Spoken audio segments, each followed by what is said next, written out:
Let's go straight to our talking point today, and it's coming from Cho Ramaswamy, editor of Tughlaq, joins us from Chennai. Thanks very much, Mr. Ramaswamy, for joining us. Now, the big question, should we intervene in Sri Lanka? Has the centre, Mr. Ramaswamy, bowed to pressure from the DMK? Is Pranab Mukherjee likely to ask for a ceasefire, as the DMK and Tamil political parties are calling for in Sri Lanka?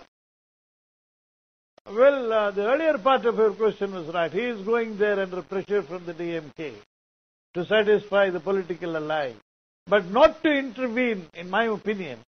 It is not to intervene in the military action that is being taken there against the Tigers. India should not, in its own interest, ask the Sri Lankan government to stop the action in the middle and allow the Tigers to recoup and get strengthened again. Mr. Ramaswamy, actually the DMK says it's asking for the ceasefire really in order to help the civilians. There are lakhs of civilians trapped in those forests near Mullaitivu right now. Is that not justified? They are not only wrong, but there is also an element of dishonesty in what they say.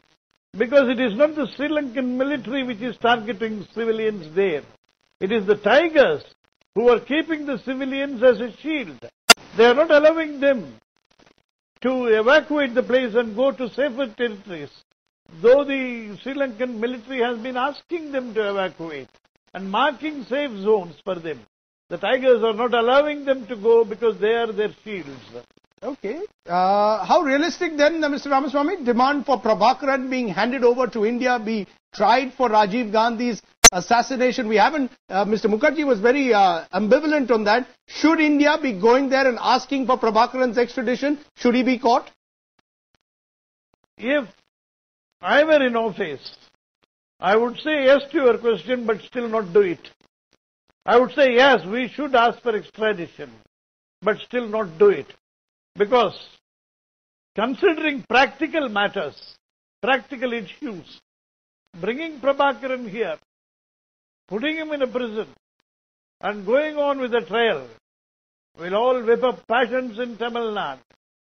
So I would avoid it. But I would still say, for record purposes, I would say, yes, he must be extradited and we must try him here. I will say that, but I will not do it. All right, you're saying say, but don't do it. But should India do something positive in terms of supporting the Sri Lankan government in that fight against the LTTE? Yes, we should support them. Though, of course, we cannot openly supply them with weaponry and all that. We must do everything that is possible within certain limits to help the Sri Lankan army to finish off the LTTE. The LTTE will survive as a terrorist group, pure and simple terrorist group, but they must lose their military strength. It is in India's interest also, and it is in the interest of the Sri Lankan Tamils also.